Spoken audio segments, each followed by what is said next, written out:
It wasn't the spin. It wasn't even the lap time deletion. The moment that truly hit hardest for Lewis Hamilton at Spa wasn't physical at all. It was psychological. Track limits at turn 4. We are out. That's what came across the radio from Riccardo Adami, Hamilton's new race engineer at Ferrari. Flat, blunt, robotic. And in that clinical confirmation, what should have been a moment for quiet support or shared frustration felt more like a transaction. This wasn't Bono, and this wasn't Mercedes. And suddenly, in that silence that followed, every fan watching could feel it. This wasn't home. Hamilton had already spun in the sprint shootout, a rare but raw mistake that left him 18th. Then came Q1 proper, where despite putting in a lap time that should have been enough to escape elimination, it was ruled invalid. Track limits. Turn 4. Gone. P16. And just like that, the 7-time world champion, in a car that should have made Q3 on merit, found himself eliminated in the opening session for the second time in a single weekend. Unheard of. And what followed was even more revealing. Not just his own apology, really sorry to the team, but a quiet realization that something deeper was fraying beneath the surface. Was this just a bad weekend? Or did we just witness the first visible crack in the Hamilton-Ferrari experiment? Because from the outside, it looked like a world-class driver desperate for reassurance and a team still figuring out how to give it. On paper, Lewis Hamilton's elimination in Q1 at Spa looks like a simple story. Track limits at turn 4, lap time deleted, and that's it. But under the surface, the data tells a much more layered truth, one that reveals the razor-thin margin Ferrari are working with, and the unnerving discomfort Hamilton still has with the SF25 setup window. Let's start with the basics. Spa-Francorchamps is a high-speed, flow-based circuit that rewards aerodynamic confidence and rear stability. And this is where Hamilton's problems began. From FP1, the rear-end behavior of the car under medium-load corners, especially through the turn 24 complex, was unstable on throttle application. Ferrari had opted for a slightly trimmed-out rear wing to compensate for straight-line deficit compared to Red Bull and McLaren. But that came at a cost. Lateral grip under mid-corner rotation. In Hamilton's deleted lap, the telemetry shows his entry speed into turn 4 was actually 2 km/h faster than Charles's. He was pushing, no doubt, but with lower downforce and a less planted rear. That extra speed created a shallow trajectory, pushing him marginally over the white line on exit, just enough to violate track limits. This wasn't recklessness. This was a driver on the edge, trying to overcompensate for a car he still hasn't fully made his own. And then there's the psychological weight of that setup trade-off.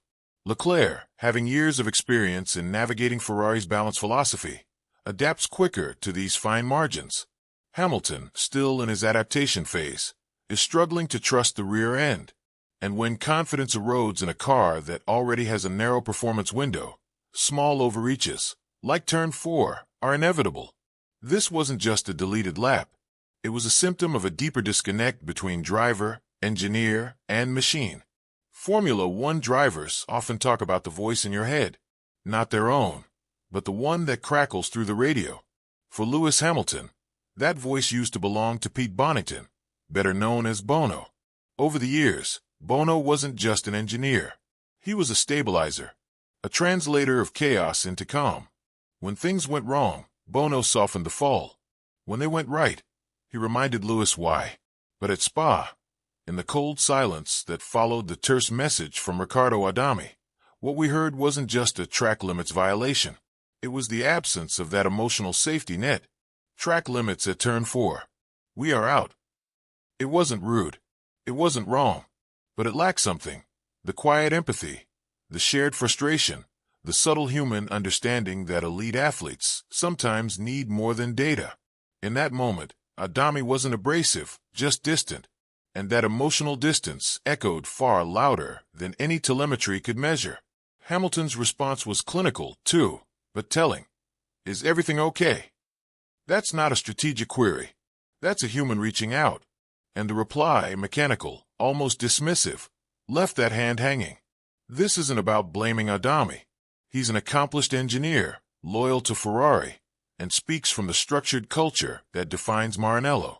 But chemistry isn't technical, it's emotional. And right now, there's a fundamental mismatch. Hamilton's energy has always thrived on partnership, not just instruction.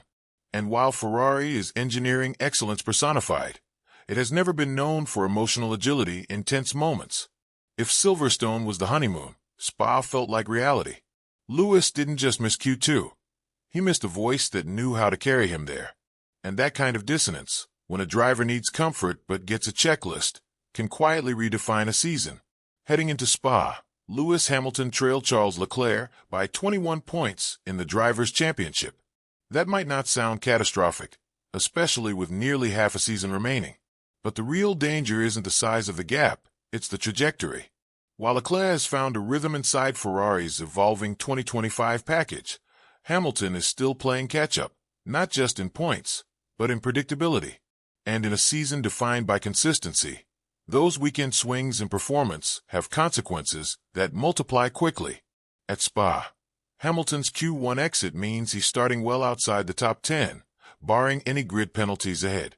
That puts him in dirty air, in traffic, and, most crucially, off strategy. With Leclerc inside the top 6 and Verstappen predictably circling the front row, any chance Hamilton had to claw back points in Belgium is effectively neutralized before lights out. And this isn't an isolated setback. It's the second consecutive race where Ferrari's internal points balance has tilted further toward Leclerc, who continues to quietly accumulate while Hamilton struggles to stabilize. In the constructors' standings, every intra-team imbalance also matters. Ferrari is locked in a tight three-way fight with McLaren and Red Bull.